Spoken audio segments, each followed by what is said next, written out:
साहब, मियां मोहम्मद नवाज शरीफ साहब ने कानूनी पेचीदगियों के बायस दौरा सऊदी अरब मुलतवी किया। अब पाकिस्तान की डेवलपमेंट ये है कि मरीम नवाज साहिबा ने जो अदालत में दरख्वास्त कर रखी थी पासपोर्ट के वापसी के हवाले से, वो दरख्वास्त ही वापस ले ली है, यानी उन्होंने भी इरादा तर्क कर दिया दौरा सऊदी अरब का। इसके पीछे मुहर्रिकात क्या हैं? क्या वजूहात हैं कि ये दौरा सऊदी अरब मुलतवी हो रहे हैं? बैकडोर डिप्लोमेसी कोई और चल रही है?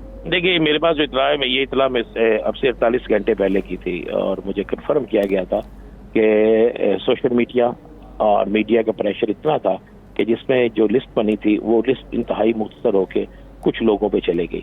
तो दूसरी बात यह है कि मरीम साहिबा के हवाले से, लेकिन राना साहब उस पे तो बात ये बनती है कि चले मरीम नवाज साहिबा का नाम उसमें से निकल जाना, आप अपनी कैबिनेट के कुछ लोगों को कम कर लेते, मरीम नवाज साहिबा के निकलने की वजूहत क्या है?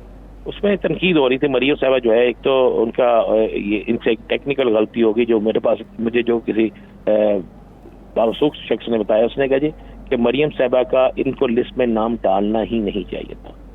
अब मरीम साहब का नाम डाल दिया गया, केस अदालत में जा रहा था, अदालत में एक तरफ उन्होंने पिटीशन एप्लीकेशन दी पासपोर्ट वापस लेने के लिए, दूसरी तरफ अभी उसका फैसला नहीं आया और इन्होंने उस लिस्ट में नाम डाल दिया, तो जिससे ये तासर जाना शुरू हो गया। और इसी वजह से मुतअद्दिद तो जो 3 बेंच टूटे हैं, इसी वजह से टूटे हैं ना। उन्होंने कहा जी कि तासर ये बाहर जा रहा है कि जैसे इनको यकीन है कि हमें पासपोर्ट वापस मिल जाएगा, इसलिए उस लिस्ट में नाम डाला गया।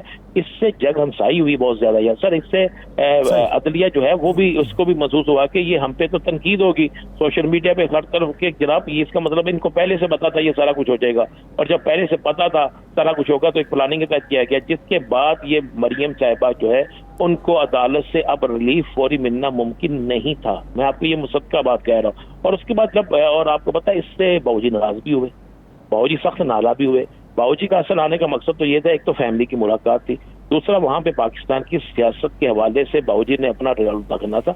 अब भी पाकिस्तान के अंदर बहुत सी सियासी मामलात में बाबूजी का बड़ा अहम तरीन रोल है, और मरीम साहिबा की एप्लीकेशन वापस लेना और बाबूजी का वहां पे ना आना, ये दोनों एक चीज है। तीसरी बात है, मेरी किसी से बात हुई तो मैंने कहा जी मियां साहब, बाबूजी जो है वो सऊदी अरब क्यों नहीं आ रहे? वो तो उम्रे पे हर सूरत पे आते हैं, उनकी बड़ी अकीदत है। तो उन्होंने कहा जी 2 चीजें बड़ी क्लियर है, अगर बाबूजी वहां से सऊदी अरब आते हैं तो ये कहा जाएगा कि जनाब डॉक्टर ने इस सफर की इजाजत दे दी है और वो सफर कर सकते हैं। और उसके बाद उम्रे पे आप देखें, आप उम्रे में जब आएंगे यहाँ पे इंतहाई रश है, बेइंतहा रश है, तारीखी जिसे आप कहते हैं ना कि यहाँ पे रश मौजूद है। तो इस वक्त में जब तारीखी रश होगा, बाउज वहाँ जाएंगे, जरासीम, ये तो 100 चीजें वो कहते हैं, तो फिर आप ये किसी जगह ये नहीं कह सकेंगे, किसी जगह आप ये रिलीफ ही नहीं ले सकेंगे कि जनाब मुझे सफर से मना किया गया है, किसी जगह ये भी रिलीफ नहीं ले सकेंगे कि आप रश में नहीं जा सकते। तो ये सारी चीजें जो थी उनको बुनियाद बनाकर ये सारा फैसला किया गया है। और मेरे पास जो इतला है कि मैं आपको एक बड़ी खबर दे देता हूँ, मेरे पास इतला ये है कि जो ख्वाहिश थी कि फौरी तौर पर पाकिस्तान आने की, वो ख्वाहिश हमें पूरी होती नजर नहीं आ रही, और ख्वाहिश पूरी होती नजर नहीं आ रही। ठीक है राना साहब, आपको याद होगा हमारे प्रोग्राम में बेशतर पाकिस्तान पीपल्स पार्टी के रहनुमाओं ने कहा कि बिलावल भुट्टो जरदारी साहब जो हैं वो वज़ीर आज़म से नीचे का ओहदा कभी नहीं लेंगे, उस पर तो बात ही नहीं हो सकती।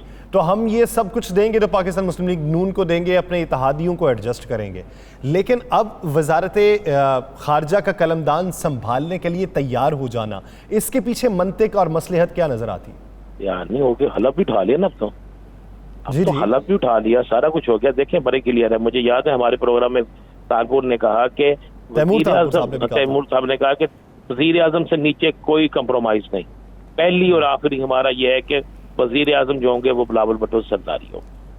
अब मेरे पास इतला यह है कि एक इंटरनेशनल जो एक लॉबी काम कर रही थी, इंटरनेशनल जो लॉबिंग करनी थी, उसमें पाकिस्तान पीपल्स पार्टी किसी सूरत में नहीं चाहती थी कि वो उसमें पीछे रहे। मैंने याद करे, मैंने चंद दिन पहले आपसे एक बात की थी, आपने प्रोग्राम में एक बात कहा था कि बिलावल भुट्टो जरदारी साहब की और मियां नवाज शरीफ साहब की जो मुलाकात है, उसके जो नताइज निकलने चाहिए थे वो नहीं निकले, वो नताइज नहीं मिले, जिसके बाद ये क्लियर हो गया है कि दोनों पार्टियां बज़ाहिर बुग़्ज़ इमरान में तो इकट्ठी रहेंगी, लेकिन अगर आप ये कहें कि ये दोनों एक दूसरे पे एतबार करेंगी या दोनों अपनी लॉबिंग जो है वो मिलकर करेंगी, ऐसा नहीं है। अब पीपल्स पार्टी ने बिलावल भुट्टो जरदारी को सिर्फ और सिर्फ वज़ीर ख़ारजा इसलिए अपनाया कि बिलावल भुट्टो जरदारी जो है वो इंटरनेशनल सतह पर, जो बैनुल-अक़वामी सतह पर आप एक बेहतरीन लॉबिंग कर सकें।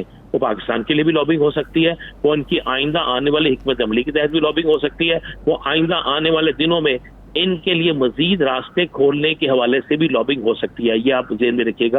یہ لیکن آپ کو یاد ہوگا اعتزاز احسن صاحب کا ایک بیان تھا کہ بلاول بھٹو زرداری کو عہدہ نہیں لینا چاہیے، پاکستان پیپلز پارٹی کو دوسروں کو موقع دینا چاہیے اور اپنی گراؤنڈ بنانی چاہیے۔ تو کیا آپ یہ سمجھتے ہیں کہ بلاول بھٹو زرداری نے یہ عہدہ لے کے غلطی کی ہے؟ دیکھیں جی، اگر تو آپ سیاسی لحاظ سے دیکھیں تو یہ ایک بہت بڑی سیاسی غلطی ہے کہ وزیر اعظم بلاول بھٹو یہ ایک نعرہ تھا، ایک زرداری سب پہ باری، صدر آصف علی زرداری، لیکن باتیں چھ منگوئیں تو یہ بھی تھی نا کہ ٹرینڈ سیٹ وہی کرنا چاہیے جو بھٹو صاحب نے کیا تھا، پہلے وہ بھی وزارت خارجہ کے قلمدان پہ بیٹھے رہے اور پھر اس کے بعد وہ وزیر اعظم شپ پہ گئے، تو اسی ٹرمز اینڈ کنڈیشن پہ اور اسی پیٹرن پہ بلاول بھٹو زرداری کو بھی چلنا چاہیے۔ اس کے بعد پھانسی بھی ہوئی تھی نا، کیا ساری چیزیں اسی طرح چلیں گی کیا سر؟ اس کے بعد بہت سے حالات کسی اور طرف بھی کیے تھے، کیا ساری چیزیں ویسے چلیں گی؟ ایسا نہیں ہے۔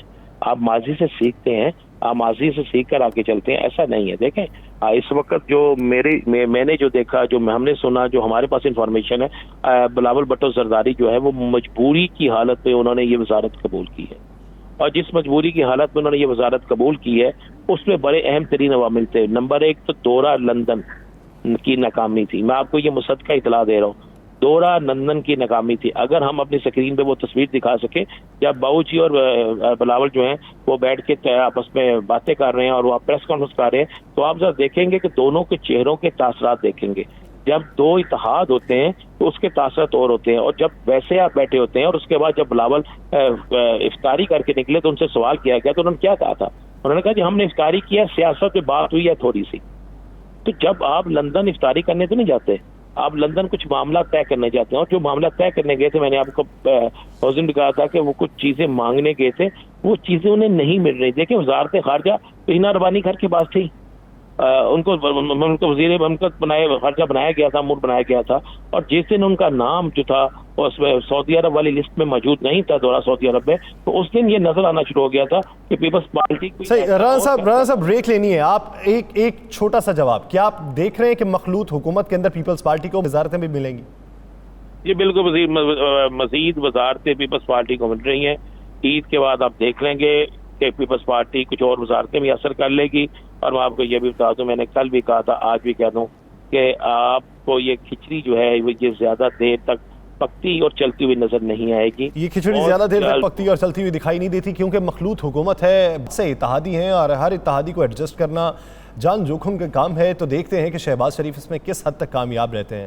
ناظرین، اسی سیاسی منظرنامے میں مزید بھی بات ہوگی، لیکن ایک بریک کے بعد کہیں نہیں جائے گا، اسٹے ود اس۔